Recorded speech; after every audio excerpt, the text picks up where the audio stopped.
تو یہ جو فارمولہ بنایا گیا ہے اس کے تحت ایران کے منجمد اثاثوں کی واگزاری، عالمی سطح پر تیل کی فروخت کی کلی اجازت اور آبنائے ہرمز کے لیے ایک مستقل فریم ورک کی تشکیل بھی شامل ہے۔ سفارتی ماہرین پاکستان کی اس ثالثی کوشش کو خطے میں امن اور عالمی معیشت کے استحکام کے لیے ایک گیم چینجر قرار دے رہے ہیں۔ دنیا بھر کی نظریں پاکستان کے اوپر ہیں اور پاکستان کا جو اس میں کردار ہے، اب ظاہر ہے کہ اس میں کردار جو ہمیں جو دیکھنے کو ملتا ہے اور بتایا جاتا ہے، اور عالمی جو رپورٹس ہیں اور جو انٹرنیشنل میڈیا کی رپورٹس ہیں، وہ ساری رپورٹس گھومتی ہیں ارد گرد فیلڈ مارشل سید عاصم منیر کے، اور بتایا گیا ہے کہ یہ بہت قریبی رابطے میں تھے، ساری رات یہ رابطے میں تھے ایران کے ساتھ بھی اور امریکہ کے ساتھ بھی۔ یہ صورتحال بتاتی ہے کہ ممکنہ طور پر یہ معاہدہ ہو سکتا ہے، اور اس میں اگر یہ معاہدہ ہوتا ہے اور پھر جیسے فیلڈ مارشل سید عاصم منیر کے حوالے سے بتایا جاتا ہے، ایک تو ان کا جو سفارتی کردار تھا اور ڈونلڈ ٹرمپ کے ساتھ ان کے قریبی جو تعلقات ہیں وہ ظاہر ہے کہ کسی سے ڈکے چھپے نہیں ہیں، اور انہی تعلقات کا استعمال کیا ہے فیلڈ مارشل سید عاصم منیر نے، اور ساتھ میں جو ایران کی قیادت کے ساتھ قریبی رابطہ ہے۔ تو یہ جو دو طرفہ تعلقات کا توازن ہے، اس میں خاصی اہمیت اختیار کر گئے ہیں فیلڈ مارشل سید عاصم منیر، اور بتایا جیسے یہ جاتا ہے کہ ساری رات انہوں نے جو ہے یہ رابطے رکھے ایران کے حکام کے ساتھ، امریکہ کے حکام کے ساتھ، اور یہ جو رائٹرز کی رپورٹ ہے اس میں کہا گیا ہے کہ یہ جو منصوبہ پیش کیا گیا ہے ایران کو، سب سے ایران کو بھی پیش کیا گیا ہے اور امریکہ کو بھی پیش کیا گیا ہے، لیکن کچھ میڈیا رپورٹس اب یہ بتاتی ہیں کہ پاکستان کی جو امریکہ اور ایران کو جنگ بندی کی تجویز ہے، یہ تہران نے اس کو مسترد کر دیا ہے۔ منصوبہ دونوں ممالک کو پیش کیا گیا، جو پیر کو نافذ العمل ہو سکتا ہے، منگل کو نافذ العمل ہو سکتا ہے، پیر کا دن تو پاکستانی وقت کے مطابق تقریباً گزر چکا ہے۔ اب یہ پتہ چلے گا ڈونلڈ ٹرمپ کی پریس کانفرنس میں کہ آگے کیا ہوگا۔ اب اس میں جو بتایا گیا ہے اس رائٹرز کی رپورٹ میں کہ پاکستان کے army chief field marshal Syed Asim Munir رات بھر امریکی نائب صدر جے ڈی وینس، خصوصی ایلچی اسٹیو وٹکوف اور ایرانی وزیر خارجہ عباس اریکچی کے ساتھ مسلسل رابطے میں رہے۔ اس کے علاوہ کہا گیا اس رپورٹ میں کہ تمام نکات پر آج ہی اتفاق اس لیے ضروری ہے کیونکہ وہاں سے دھمکیاں دی جا رہی ہیں، امریکہ کی طرف سے ڈیڈ لائن دی جا رہی ہے اور کچھ گھنٹے اس میں رہتے ہیں۔ ابتدائی مفاہمت کو ایک مفاہمتی یادداشت MOU کی شکل دی جائے گی۔ ان مذاکرات میں پاکستان واحد ایک رابطے کا چینل جو ہے اس کے طور پر اپنا کردار ادا کرے گا۔ اس رپورٹ میں یہ بتایا گیا تھا کہ امریکہ، ایران اور علاقائی ثالثوں کے درمیان ممکنہ طور پر 45 روزہ جنگ بندی پر بھی بات چیت جاری ہے، جو 2 مرحلوں پر مشتمل ایک ایسے معاہدے کا حصہ ہو سکتی ہے جو بالآخر جنگ کے مستقل خاتمے پر منتج ہوگی۔ حتمی معاہدے میں ایران کی جانب سے جوہری ہتھیاروں کے حصول سے دستبرداری، جیسے میں یہ آپ کو بتا چکا ہوں، بہت ساری چیزیں اگر میں دوبارہ پڑھ کے آپ کو سناؤں گا تو ظاہر ہے کہ ریپیٹیشن ہو جائے گی، لیکن صورتحال اب یہ ہے کہ اس میں دیکھا جائے گا کہ کیا ایران اتنا آسانی سے ان سارے نکات کے اوپر آمادہ ہو جائے گا جس طریقے سے فیلڈ مارشل سید عاصم منیر کے کردار کے حوالے سے بتایا گیا ہے۔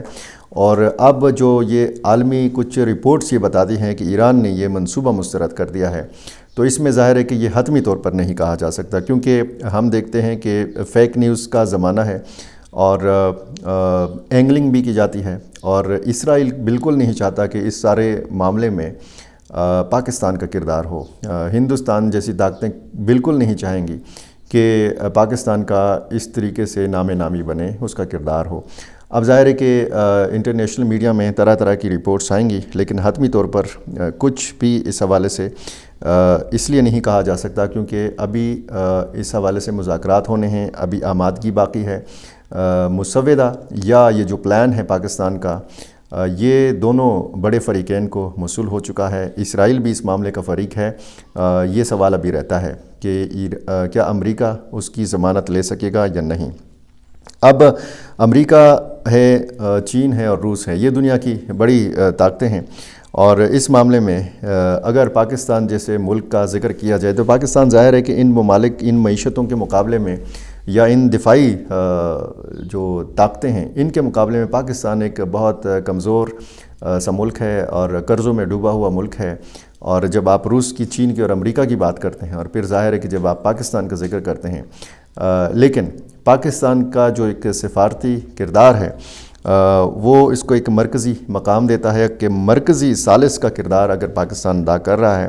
اور یہ پاکستان کر کیا رہا ہے؟ پاکستان یہ کر رہا ہے کہ ایک طرف ایران اور امریکہ کے درمیان پیغامات کا تبادلہ کر رہا ہے، اور دوسری جانب وہ روس اور چین سے بھی براہ راست جو ہے یہ ایران سے رابطے میں ہیں. یعنی روس اور چین براہ راست ایران کے ساتھ رابطے میں ہیں، ان کا براہ راست رابطہ امریکی حکام کے ساتھ نہیں ہے، روس اور چین کا. لیکن پاکستان دونوں یعنی امریکہ اور ایران دونوں کے ساتھ رابطے میں ہیں. اچھا، گزشتہ 24 گھنٹے کے دوران جو سرگرمیاں، جو رابطے، جو ملاقاتیں تو خیر نہیں، رابطے، ٹیلی فونک رابطے بہت زیادہ اس میں ہمیں دیکھنے کو مل رہے ہیں. اور جو رپورٹ کیا جا رہا ہے کہ چین کے وزیر خارجہ نے اپنے روسی ہم منصب سے بات کی، جبکہ روس کے وزیر خارجہ نے ایرانی وزیر خارجہ سے گفتگو کی ہے. اور یہ مختلف جو رابطے ہیں یہ کارگر ثابت ہوں گے، یہ بتایا جا رہا ہے. اور جو مسودہ ہے اس کا بھی بتایا گیا ہے باقاعدہ. اس میں جو ہے مسودہ تقریباً مل چکا ہے، اور اس حوالے سے ابھی فیصلہ ہونا باقی ہے، اعلان صرف رہتا ہے. اور یہ بی بی سی نے بھی اس کو رپورٹ کیا ہے، اور بی بی سی نے اپنی رپورٹ میں یہ کہا ہے کہ ایران نے جنگ ختم کرنے کے لیے ثالثوں کو جواب کا مسودہ تیار کر لیا. یعنی ایران کی طرف سے ابھی تک جواب نہیں دیا گیا. جیسے کچھ میڈیا رپورٹس نے یہ کہا کہ ایران نے صاف انکار کر دیا ہے، ایران نے جواب کا مسودہ تیار کر لیا ہے، اس کا اعلان ابھی نہیں ہوا. اور سرکاری میڈیا ایران کی وزارت خارجہ کے ترجمان کا کہنا ہے کہ امریکہ اسرائیل جنگ کے خاتمے کے لیے ثالثوں کی کوششوں کے جواب میں ایران نے اپنا مسودہ جو ہے ابھی اس کا اعلان نہیں کیا. اس رپورٹ کے بعد جو رائٹرز نے دی اس کے بعد یہ بتایا گیا کہ کوششیں جاری ہیں. سرکاری خبر رساں ایجنسی جو ایران کی ہے اس کے مطابق اسماعیل وقائی نے کہا ہے کہ امریکہ کی جانب سے ثالثوں کے ذریعے بھیجا گیا 15 نکاتی منصوبہ ہماری نظر میں کسی بھی طرح یہ بتایا گیا ہے کہ قابل قبول نہیں ہے. یہ بھی بی بی سی کی رپورٹ کا حصہ ہے. انہوں نے مزید کہا کہ جنگ ختم کرنے کے لیے مذاکرات الٹیمیٹمز اور جنگی جرائم کی دھمکیوں کے ساتھ مطابقت نہیں رکھتے. یہ بات انہوں نے ٹرمپ کی اس انتباہ کے تناظر میں کہی کہ اگر آبنائے ہرمز دوبارہ نہ کھولی گئی تو امریکہ ایران کے شہری انفراسٹرکچر کو نشانہ بنائے گا، پلوں کو نشانہ بنائے گا اور بجلی کے منصوبوں کو نشانہ بنائے گا، ایران کو اندھیروں میں ڈبوئے گا. ترجمان نے کہا کہ ایران نے اس کے بجائے اپنے مفادات اور ضروریات کی بنیاد پر مطالبات کا ایک سیٹ تیار کیا ہے. انہوں نے کہا کہ ہم شروع سے جانتے تھے کہ ہمیں کیا چاہیے اور کون سی سرخ لکیریں ہم پار نہیں کریں گے. ہماری پوزیشن آج بھی واضح ہے. جیسے ہی یہ بات چیت شروع ہوئی ہمارے جوابات تیار تھے. انہوں نے مزید کہا کہ ایران نے اپنے جوابات مکمل طور پر تیار کر لی ہیں اور مناسب وقت پر تفصیلات کا اعلان کیا جائے گا. یہ یہاں تک ڈیولپمنٹس ہیں.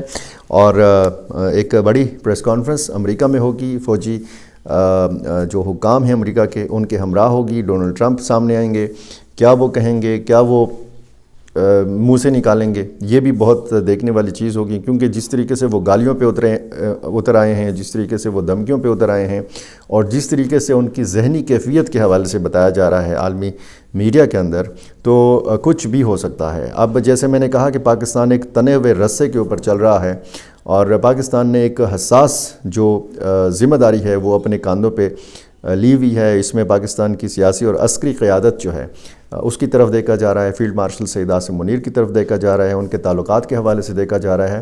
اور اگر یہاں پہ تھوڑی بہت پیش رفت ہوتی ہے اور اسلام آباد کے ذریعے ہوتی ہے تو پھر ظاہر ہے کہ آپ پھر پاکستان کا اگلا مقام پھر دیکھیں گے. میرا چینل آپ نے ابھی تک سبسکرائب نہیں کیا، یہ کر لیجئے. مجھے اپنی رائے سے ضرور نوازا کیجیے. بہت شکریہ.